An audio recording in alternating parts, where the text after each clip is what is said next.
हरे कृष्णा। आज की वीडियो में आप जानेंगे निर्जला एकादशी व्रत की तिथि और शुभ मुहूर्त के बारे में। हर साल कुल मिलाकर 24 एकादशी व्रत पड़ते हैं, जिनमें से निर्जला एकादशी इन सभी 24 एकादशी में सबसे महत्वपूर्ण होती है और हमारे धार्मिक पुराणों के अनुसार इस व्रत को करने से साल भर के सभी एकादशी व्रतों का फल प्राप्त हो जाता है। ज्येष्ठ मास के शुक्ल पक्ष की एकादशी तिथि को निर्जला एकादशी कहते हैं। निर्जला एकादशी का व्रत रखने से भगवान विष्णु की मनुष्य पर असीम कृपा बनी रहती है और ऐसे मनुष्य को दीर्घायु और मोक्ष प्राप्ति होती है। इस दिन व्रत में जल पीना वर्जित होता है, इसीलिए इसे निर्जला एकादशी कहते हैं। निर्जला एकादशी का व्रत करने से धर्म, अर्थ, काम और मोक्ष की प्राप्ति होती है। निर्जला एकादशी के दिन ही गायत्री जयंती भी मनाई जाती है और इस बार निर्जला एकादशी की तिथि प्रारंभ होगी 17 जून सोमवार को सुबह 4:44 से। इसके साथ ही तिथि समाप्त होगी 18 जून मंगलवार की सुबह 6:25 पर।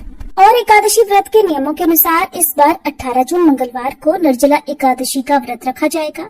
इस दिन सर्वार्थ सिद्धि योग का निर्माण भी हो रहा है। सर्वार्थ सिद्धि योग का समय इस दिन सुबह 5:24 से 6 बजे तक रहेगा।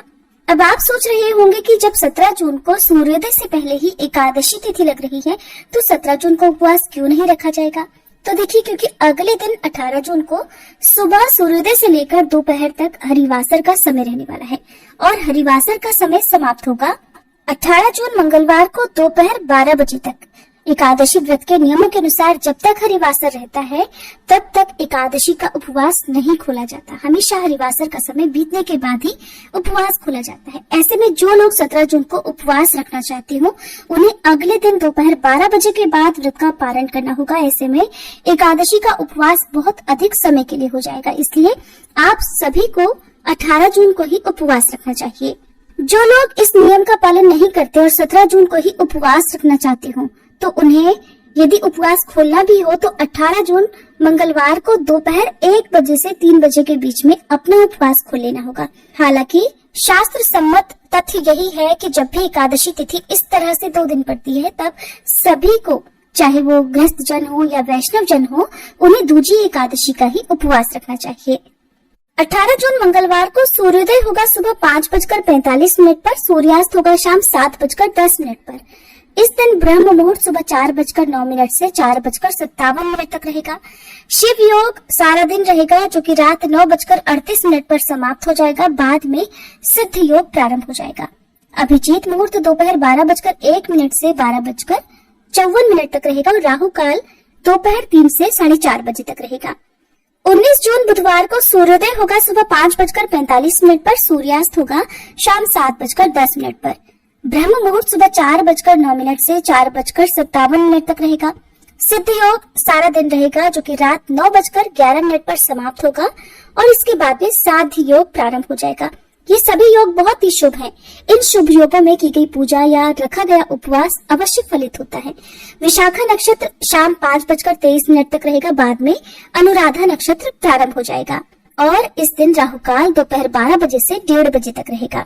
द्वादशी तिथि प्रारंभ होगी 18 जून मंगलवार की सुबह 6:26 से और समाप्त होगी 19 जून बुधवार की सुबह 7:28 पर। क्योंकि बुधवार को सुबह जल्दी ही द्वादशी तिथि समाप्त हो जाएगी, इसलिए तिथि समाप्त होने से पहले आपको उपवास खोल लेना होगा। अब जानिए पारण मुहूर्त के बारे में।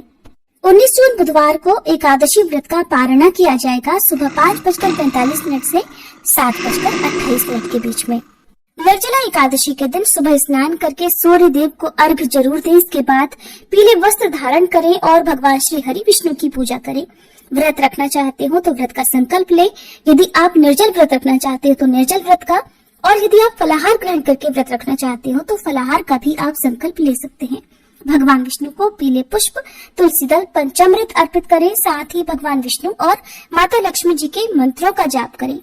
व्रत का संकल्प लेने के बाद आपको अगले दिन सूर्योदय होने तक जल की एक बूंद भी ग्रहण नहीं करनी है।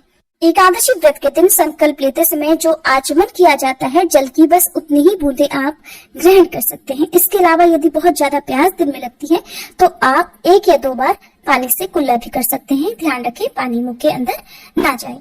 एकादशी के दिन दान का विशेष महत्व होता है। आप जरूरतमंद लोगों को दान करें ताकि आपको मनोवांछित फल की प्राप्ति हो सके और ऐसा करने से सभी पापों का भी नाश होता है। अगर आज के दिन दक्षिणावर्ती शंख में जल भरकर भगवान विष्णु का अभिषेक किया जाए तो उससे सभी मनोकामनाएं पूर्ण हो जाती हैं।